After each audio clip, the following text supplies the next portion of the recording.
Bonjour à tous et bienvenue dans cette nouvelle Vendée en direct. Nous sommes aujourd'hui à Rive-de-Lyon pour parler musique. Vous le voyez, le décor, il est très sympathique, très visuel. Nous sommes dans un studio en fait pour vous présenter une nouvelle entité qui s'appelle Groovebox. On va parler donc musique, mais aussi clip, création. Bref, vous allez apprendre pas mal de choses aujourd'hui. Et donc pour en parler, je reçois. Alors j'ai ma petite fiche parce qu'ils sont trois.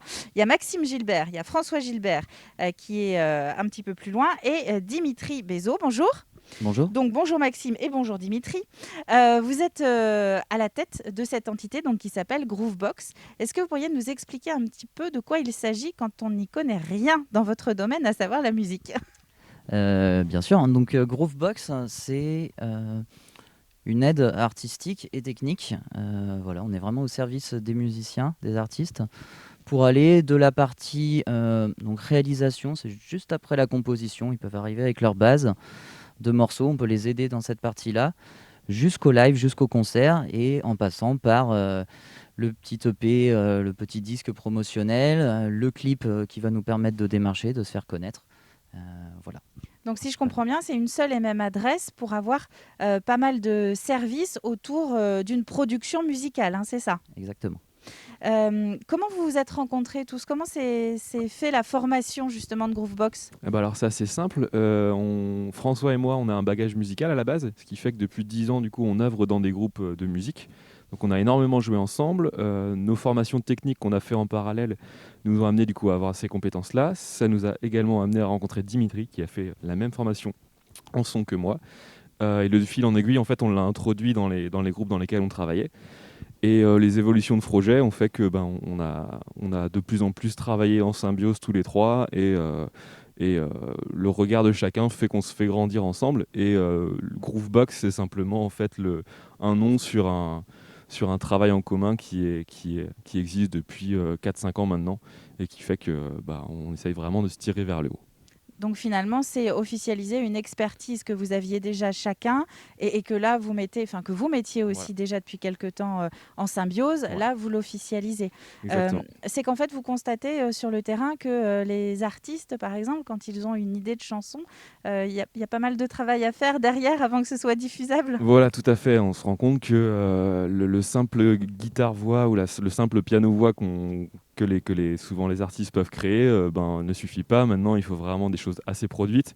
Et c'est là où, avec toute notre expérience, avec aussi le réseau de personnes qu'on connaît qui peuvent nous aider ponctuellement, on essaie vraiment d'amener les choses, d'amener les chansons vers des finalités où déjà l'artiste se retrouve, qui est la base de notre travail, c'est-à-dire que faire que l'artiste soit content de ce qu'il fait et surtout faire quelque chose qui soit en adéquation un petit peu avec le monde de la musique maintenant et qui fait que ce soit le plus compatible avec tout ça et que ça fonctionne, on soit dans l'air du temps pour que le travail serve à quelque chose et qu'on puisse réellement l'amener sur scène pour que les programmateurs puissent programmer et, euh, et voilà.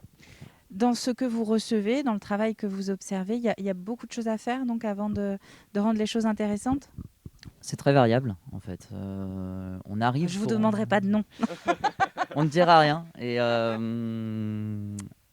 Enfin, voilà, il n'y a aucun souci. Par exemple, certaines personnes arrivent et ils ont juste besoin d'un regard extérieur et d'un ajustement. Il y a certains artistes, on va surtout pas ajouter de choses, voire même des fois on va en enlever au final.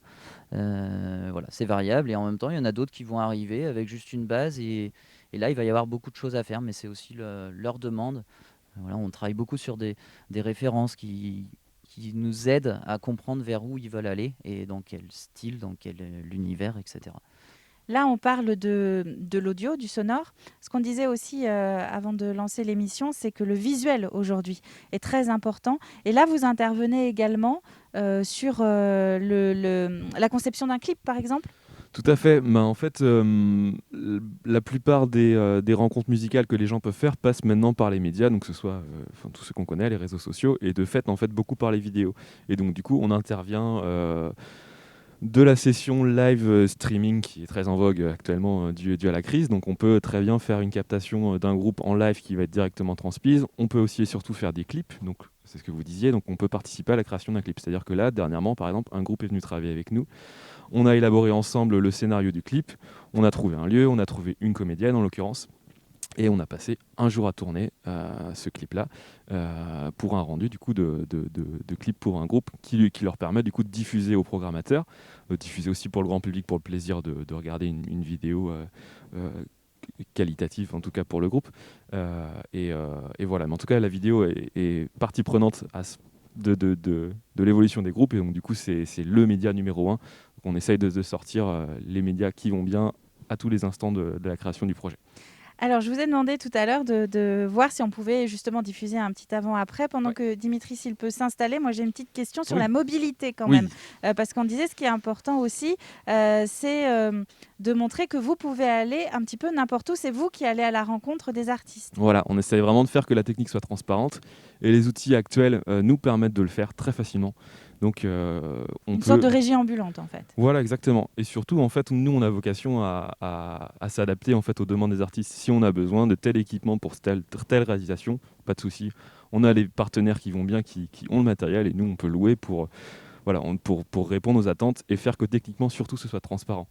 On est là pour aller dans l'artistique. La technique doit être transparente. On a les compétences pour la rendre transparente. C'est comme ça que vous vous retrouvez à enregistrer un album dans une maison particulière. Exactement. Par exemple. Ok. Exactement. Alors, Dimitri, on va faire un petit avant-après. Là, ce qu'on va écouter, c'est l'intro d'un morceau brut. C'est ça qui vous est arrivé? Exactement. C'est ce qu'on appelle la maquette. Eh bien, alors, on y va.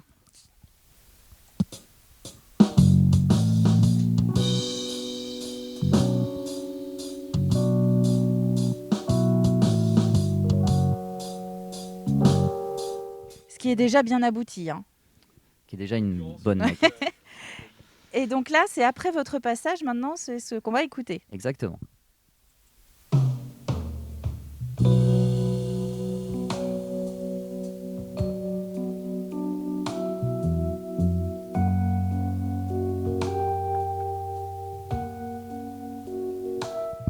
Donc là, Dimitri, d'un point de vue technique, simple.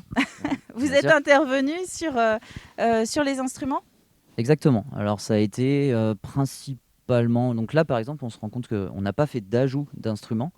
Par contre, on a travaillé sur quelle batterie est-ce qu'on a voulu, en adéquation avec le batteur, bien sûr, mais aussi les réglages, les placements de micro qu'on fait en fonction du style qu'on a envie. Et ensuite, bien sûr, toute la partie mixage, les ajouts d'effets, etc., qui font que le morceau a de l'ampleur dès le départ, etc.